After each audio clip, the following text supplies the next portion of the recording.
I stand before you to represent the immigrant woman. A woman who packed a suitcase, a woman who left family behind, a woman who stepped into uncertainty, not just for herself, but for her children, her community, and for a future she could not yet see. Last year, I had the privilege of traveling to Skopje, North Macedonia, the birthplace of a woman named Agnes Gonja Buyaji. Born into a relatively comfortable family and raised by a deeply religious mother, she grew up with strong desire to serve God. She joined a religious community and was sent to India to teach. From the comfort of the gated school where she was assigned, she could see from her window the stark poverty, the sick, abandoned children, helpless widows, and the dying on the streets. She recognized that they needed help. She did not wait for government action.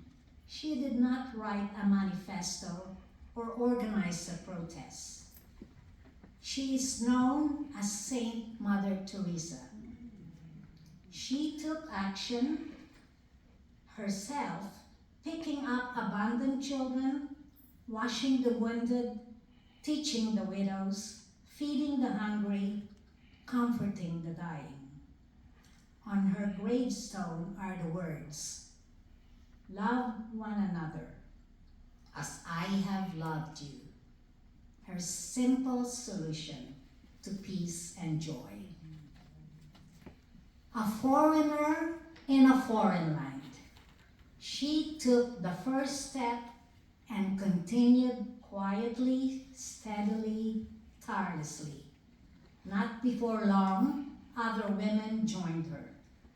Empowered by her love of God, whom she saw in every person she cared for, that first step created ripples. Drop by drop, the ripples distracted the still waters of inaction and indifference. Since 1948, her mission expanded across nations and continues until today. Over time, the quiet and humble service of her community of missionaries of charity made a global impact, and she was honored by kings, queens, heads of government, the Catholic Church, and the Nobel Peace Prize. I was invited to this event to mark International Women's Day. I reflected on Mother Teresa's qualities as they relate to immigrant women in the Filipino community. Let me tell you the story of Juana Tejada, a Filipino caregiver who arrived in Canada in 2002 under the Live-In Caregiver Program. She lived in Toronto, she worked hard, fulfilled her requirements, and applied for permanent residency. But after being diagnosed with cancer, she was deemed medically inadmissible and faced deportation. Imagine that moment. A woman who had cared for Canadian families suddenly told she did not belong. Juana saw the injustice and she took action. She did not remain silent. Her case drew national attention. Advocates rallied, communities mobilized, and ultimately, policy change.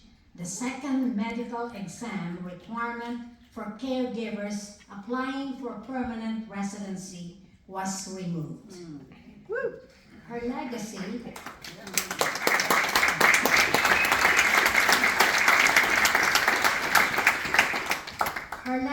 often referred to as the Juana Tejada Law, continues to protect the caregivers today. That is the power of one Filipino immigrant woman who persisted with great courage. I have had the privilege of working with Filipino immigrant women here in Victoria.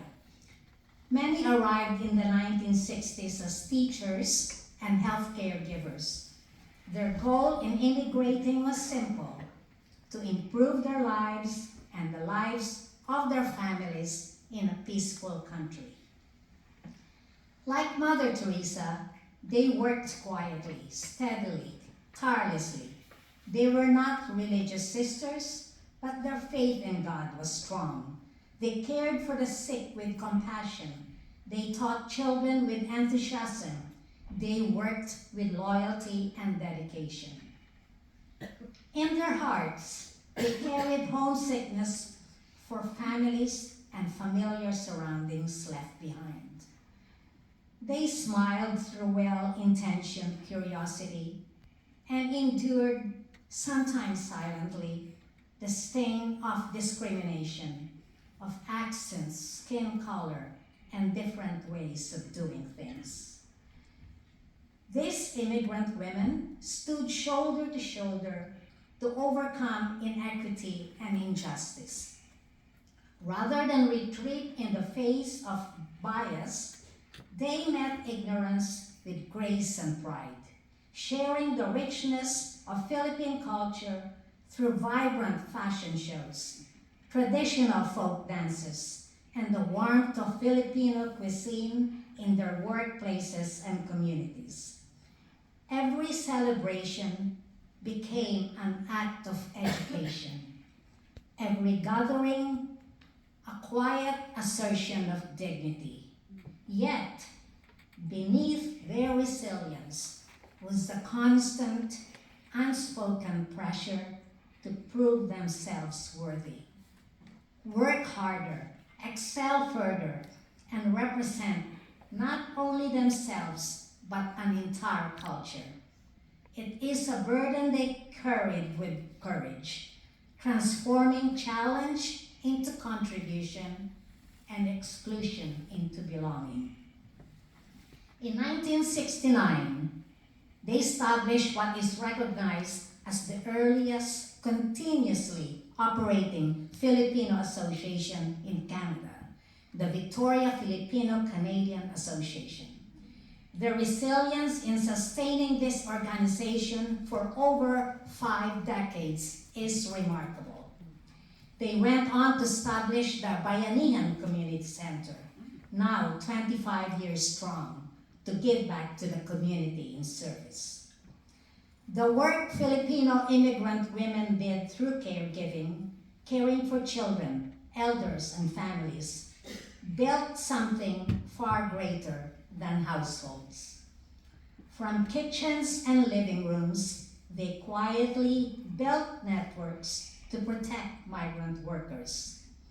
They founded the Victoria Filipino-Canadian Caregivers Association to stand up against abuse, to defend employment rights, and to help newcomers navigate settlement challenges. They became known for their exceptional, compassionate care for children and the elderly. Families trusted them, communities relied on them. Yet, behind that reputation was vulnerability.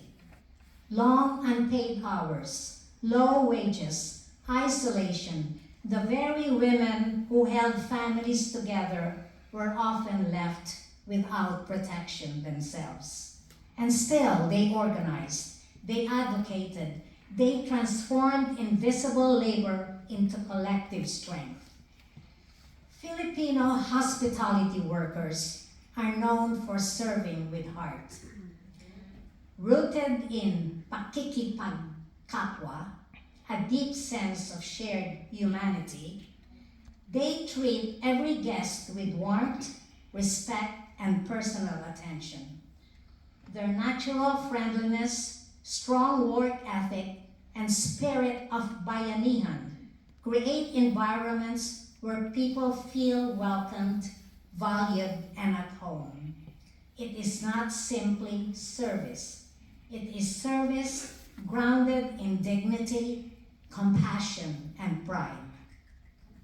Filipino teachers nurtured children in schools with dedication, patience, and kindness. Filipino teachers are guided by a Filipino cultural trait, malasakit, a deep, heartfelt care that goes beyond textbooks and grades. They teach with patience, encouragement, and personal commitment, seeing not just a student's performance, but their potential. With warmth and quiet sacrifice, they invest time, guidance, and belief into every learner, creating classrooms where students feel safe, valued, and capable. Because they know they are cared for, students are inspired to try harder, aim higher, and grow not only in knowledge, but in confidence and character. In short, malasakit builds both discipline and belonging. Filipino nurses and doctors bring a rare blend of clinical excellence and deeply human care to their patients. Guided by the same cultural value, malasakit, they treat each person not as a case, but as someone worthy of dignity, patience, and heartfelt attention. Their gentle communication calms fear. Their family-centered approach honors the role of loved ones in healing, and their cultural sensitivity builds trust across language and tradition. With warmth, resilience, and unwavering dedication, they create spaces where patients feel seen, heard, and genuinely cared for, not only treated, but truly understood. In the extended Filipino family, grandmothers are the quiet pillars of strength and continuity. They are guardians of tradition, storytellers of history, and living bridges between generations. Through everyday acts of care, cooking, advising, praying, comforting, they embody malasakit and unconditional love. Grandmothers often anchor the family emotionally, offering wisdom shaped by sacrifice and resilience, and providing stability in times of change. The Victoria Filipino-Canadian Singers Association was established to give support to these grandmothers. Caregiving, teaching, and hospitality are too often dismissed as private, invisible work, expected, relied upon, yet undervalued. They happen quietly, in classrooms after hours, at hospital bedsides through the night, in kitchen and guest rooms where comfort is carefully prepared. The work is frequently overlooked in measures of power and prestige. Yet these roles shape character, heal bodies, build belonging, and sustain communities. On these humble platforms, the Filipino immigrant women recognized inequities and barriers and assumed leadership. In healthcare, immigrant women advocated for equitable access. In labor rights, they challenged exploitation. In immigration policy, they insisted on dignity and due recognition for their academic accomplishments and work experience. In politics and culture, they reshaped representation. And perhaps most importantly, they redefined what it means to be Canadian. Canada's identity is not static. It is continually changed by those brave enough to claim space within it. Immigrant women have done exactly that, and this applies to other women from other ethnic groups. For sure, there are a number of you in the audience who identify as an immigrant woman. We stepped into uncertainty when we first arrived. After many years of quiet, steady, and tireless work, going through the rites of passage, from a newcomer to a confident citizen, accomplished worker, caring parents, raising responsible children, and working in the community. We possess an integrity grounded on God, family, country, and greater than our desires, needs, and fears. Drop by drop, we have expanded our circle. Change does not begin with power. It begins with steady, selfless, and tireless commitment. With one woman speaking, with one community organizing, with one vision held firmly in sight. So tonight, let us celebrate the immigrant women who transformed kitchens into meeting rooms, workplaces into advocacy platforms, and personal hardship into national reform. Let us honor those whose faces we know and those whose names we may never hear. And let us commit ourselves in continuing the work of building communities where care is valued, where policies reflect dignity, where diversity is not merely tolerated but embraced, where every woman, regardless of where she was born, is recognized as a nation builder. Because immigrant women did not simply find a home in Canada, they helped build it.